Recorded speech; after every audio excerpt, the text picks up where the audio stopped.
Time wait చేయండి, జరుగుతుంది. అవి ఓవర్ నైట్ జరుగుతాయని ఎవరు అనర్లే, కానీ కాకపోతే ఏంటంటే ముందుగానే ప్రొటెక్టివ్ క్యాంపెయిన్ ఏదో స్టార్ట్ అయిందేమో అనిపిస్తుంది నాకు. అందుకే protective campaign, counter attack start చేస్తున్నారు. అందుకనే ఈ డిబేట్ పెట్టడం ఉద్దేశం కూడా అదే.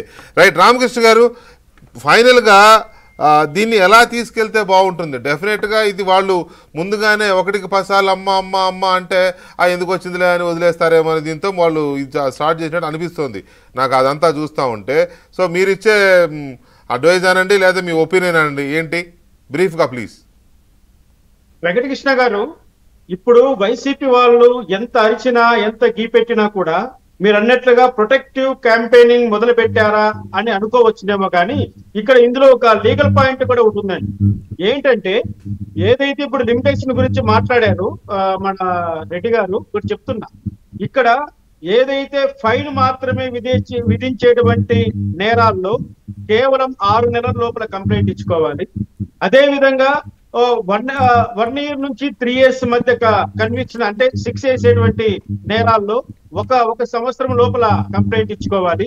3 సంవత్సరాలు పైబడినటువంటి ఏ నేరమైనా శిక్ష పడేటట్లు ఉంటే 3 సంవత్సరాల లోపల మనం కంప్లైంట్ ఇచ్చుకోవాలనేది క్రిమినల్ సిఆర్పిస్ లో ఉన్నటువంటి లిమిటేషన్ పీరియడ్. ఇప్పుడు మేము అంటున్నాం, మా మీద జరిగినటువంటి దాడులకు మేము ఎప్పుడు కంప్లైంట్ ఇవ్వాలి? వైసీపీ ప్రభుత్వం ఉన్న రోజులు మా కంప్లైంట్ తీసుకోలేదు, మమ్మల్ని పోలీస్ స్టేషన్ కూడా ఇప్పుడే ఇవ్వాలి, పార్టీకి ఇచ్చి ఉండాలి లెక్క ప్రకారం. అంటే చెప్తున్నాం, మేము ఒకవేళ పోలీస్ స్టేషన్ లో మీ వంటి వాళ్ళ సహకారం తీసుకొని, మీడియా వాళ్ళ సహకారం తీసుకొని వెళ్తే మా మీద రివర్స్ కేసులు కట్టారు, అడ్డగోలుగా అరెస్ట్ చేశారు, జైల్లో పెట్టారు. మరి అటువంటప్పుడు మేము తొందరపడకుండా ఎలా మేము సంయమనం పాటిస్తాం? ఇక్కడ నేను ఒకటే చెప్తున్నా తెలుగుదేశం పార్టీ ప్రతినిధి గారి, మాకున్నటువంటి 6 నెలల పీరియడ్, సంవత్సరం పీరియడ్, 3 సంవత్సరాల పీరియడ్ అయిపోతే మా కేసులన్నీ కూడా ఎత్తపై తుప్ప చెట్లో పడేయాలి. మా భయం అది. విక్టిమ్స్ మేము, బాధితులం మేము, నష్టపోయిన వాళ్ళం మేము.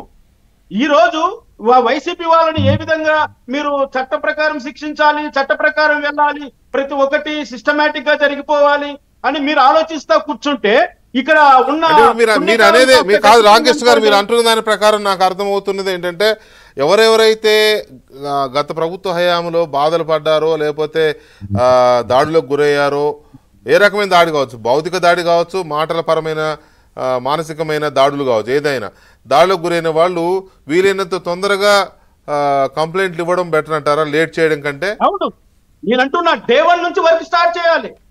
ఎందుకంటే కంప్లైంట్ రావాలంటే ఇంకా గజ వణికిపోయి రాష్ట్రం వదిలి పారిపోయి దాక్కున్నటువంటి బాధితులు చాలా మంది ఉన్నారు. వాళ్ళకందరికీ భరోసా కలిగించాలి. లిమిటేషన్ దాటిపోయిన తర్వాత వాళ్ళు వచ్చి కంప్లైంట్ ఇచ్చినా కూడా ప్రయోజనం ఏముంటుంది? కేసు కొట్టేస్తారు. మీరు పెట్టిన డిబేట్ కూడా ఏంటి? కక్ష శిక్ష.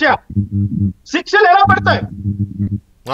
విత్ ఇన్ లిమిటేషన్ లేని కేసుల్లో ఏ కోర్టు శిక్ష ఇస్తుంది వీళ్ళకి? నేను అదే అడుగుతున్నా. ఎస్, ఇన్ టైమ్ లో యాక్ట్ చేసుకోవాలి. ఇన్ టైమ్ లో ఇటువంటి దుర్మార్గుల పైన కేసులు పుటప్ చేయాలి. ఇన్ టైమ్ లో ఈ దుర్మార్గులందరినీ కూడా ఇన్సైడ్ పెట్టాలి.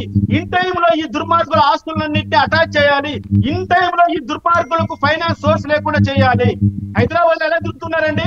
ఇక్కడ దోచుకెళ్లిపోయి కార్లలో శికారం చేసుకుంటూ ఎక్కడెక్కడో హ్యాంకాక్ వెళ్ళిపోయారట, శ్రీలంక వెళ్ళిపోయారట, మాల్దీవులు వెళ్ళిపోయారట, సింగపూర్ వెళ్ళిపోయారట. 6 నెలలు టైం పాస్ చేసి ఎంజాయ్ చేసి వస్తారంటే